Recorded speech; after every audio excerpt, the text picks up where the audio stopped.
সাল্লাল্লাহু আলাইহি ওয়াসাল্লাম বলেছেন, ইস্তাগফিরু ফি, আল্লাহর নবীজি বলেন ইস্তাগফিরু ফিহি মিন আরবা'i খিসাল, রমজান মাসের মধ্যে চারটা আমল বেশি বেশি করো, চারটা আমল বেশি বেশি করো।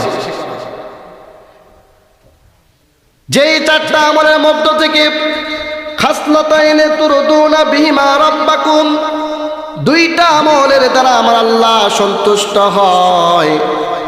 ওয়া খাসলাতাইনে লা গিনা বিকুম আনহুমা, এবং দুইটা আমলের দ্বারা আমার আল্লাহ অসন্তুষ্ট হন। তো রমজান মাসের মধ্যে চারটা আমল বেশি বেশি করা, চার আমলের মধ্য থেকে দুইটা আমলের দ্বারা আমার আল্লাহ বেশি খুশি হন, এবং দুইটা আমলের দ্বারা আমার আল্লাহ অতি অসন্তুষ্ট হন।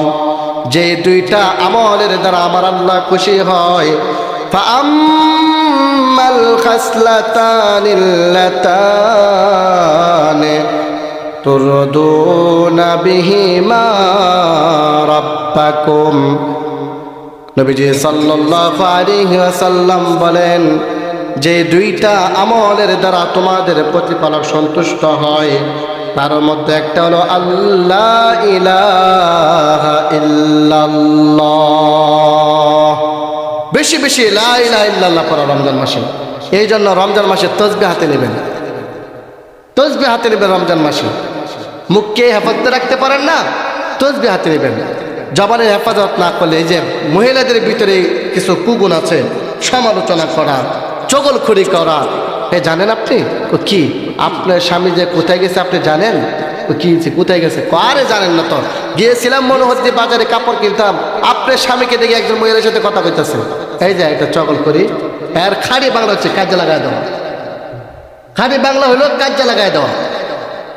এখন মহিলাও সন্দেহ করে স্বামীর আগ থেকে, হতেই পারে আমার স্বামীর আমি আগ থেকে সন্দেহ করি, এই যে ঝগড়া লাগায় দেওয়া, ঝগড়া লাগায় দেওয়া, এই ব্যাপারে নবীজি হাদিসের মধ্যে কি বলেন? এগুলি না করা, ঝগড়া মানুষের মধ্যে না লাগা দেওয়া, এটাকে চগলখড়ি বলা হয়।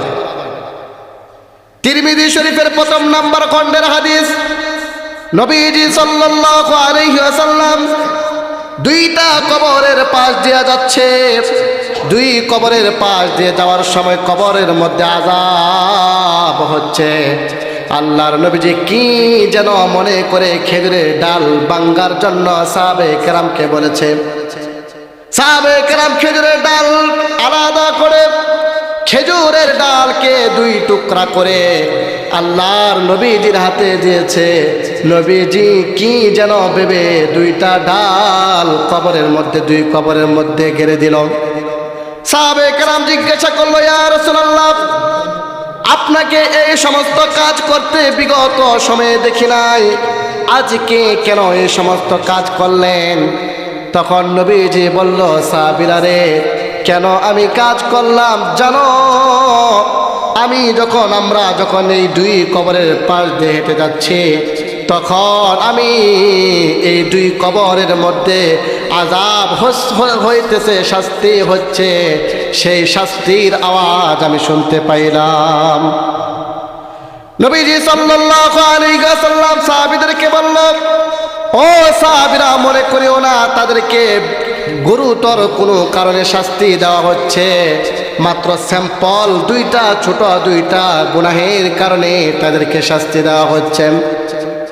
এর মধ্যে একটা হলো, এক ব্যক্তি প্রস্রাব করত, প্রস্রাব করে পানি ব্যবহার করত না, ডিলা কোনো ব্যবহার করত না, সে নাপাক থেকে দূরে থাকতো না, এই জন্য তার কবরে শাস্তি হচ্ছে।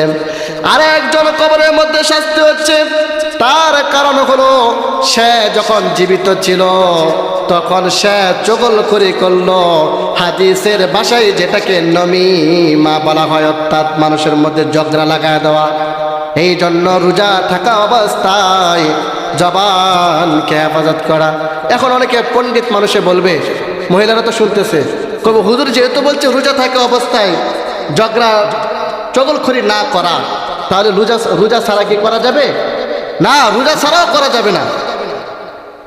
তো বুজুর্গানে দিন 6টার কথা বলেছেন, পূর্ণাঙ্গ রোজা সহি হওয়ার জন্য এই 6টার কথা উল্লেখ করেছেন। এই জন্য রমজান মাসে বেশি বেশি লা ইলাহা ইল্লাল্লাহ পড়া, সবাই হাতে তসবিহ নেবেন অথবা হাতের আঙ্গুলের গিরায় গিরায় লা ইলাহা ইল্লাল্লাহ সবাই পালিয়ে পড়বেন। তো 2টা আমলের কথা নবীজি বলেছেন, 4টা আমল, 2টা আমলের কথা, 2টা আমল করলে আল্লাহ তাআলা সন্তুষ্ট হবে, আর 2টা আমলের দ্বারা আমার আল্লাহ অসন্তুষ্ট হয়। 2টা আমল হলো ফাআম্মাল খাসলাতানিল্লাতান তুরদুনা বিহা রাব্বুকুম। 1 নাম্বার হলো ফাশাহাদাতু আল্লাহ ইলাহা ইল্লাল্লাহ। রমজান মাসে বেশি বেশি লা ইলাহা ইল্লাল্লাহ পড়া।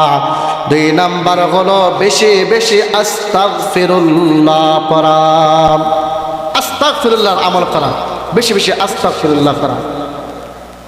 আর এই রমজান মাসে যেই 2টা কাজ করতে, আর 2টা খাসলত আছে, যেই 2টা খাসলতের কথা নবীজি, আমলের কথা নবীজি সাল্লাল্লাহু আলাইহি ওয়াসাল্লাম বলেছেন, ওয়া আম্মাল খাসলাতান আল্লাতান লা গিনা বিকুম আনহুমা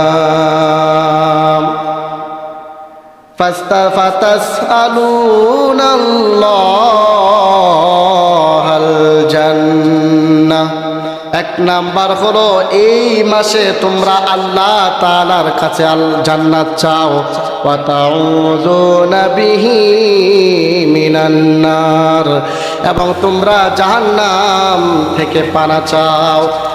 এই জন্য আমরা তারাবির নামাজ পড়ে আল্লাহ তাআলার কাছে দোয়া করি, আল্লাহুম্মা গফির লানা, আল্লাহুম্মা গফির লানা, আল্লাহ আপনি আমাদেরকে ক্ষমা করে দেন।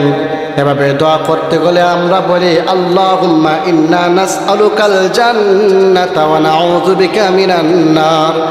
আয় আল্লাহ, আমরা আপনার কাছে জান্নাত চাই, জাহান্নাম থেকে পানা চাই। রমজান মাসে আমরা এই দোয়াটা বেশি বেশি পড়ি।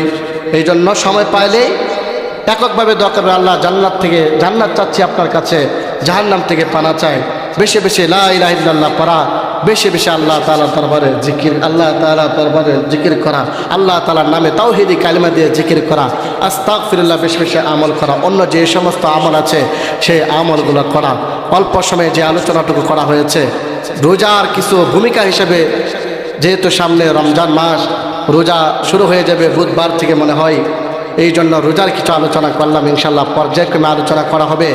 রমজান মাস আসলে মানুষ কিছু মাসআলার সম্মুখীন হয়, হুজুর তারাবি নামাজকে 8 রাকাত না 20 রাকাত না 12 রাকাত, এই সমস্ত মাসলার সম্মুখীন হয়। হুজুর তারাবি নামাজ পড়ব, এখন কি মহিলারা কি মসজিদে ঢুকবে কি ঢুকবে না, মহিলারা কি বাড়িতে পড়বে কি পড়বে না, এই নিয়ত এলাকার মধ্যে হট্টগোল হয়, কোনটা মানব। ইনশাল্লাহ পর্যায়ক্রমে দলিল ভিত্তিক আলোচনা করা হবে, আল্লাহ যদি তৌফিক দান করেন। নাসরুম মিনাল্লাহি ওয়া ফাতহুন করিব ওয়া বাশিরিল মুমিনিন।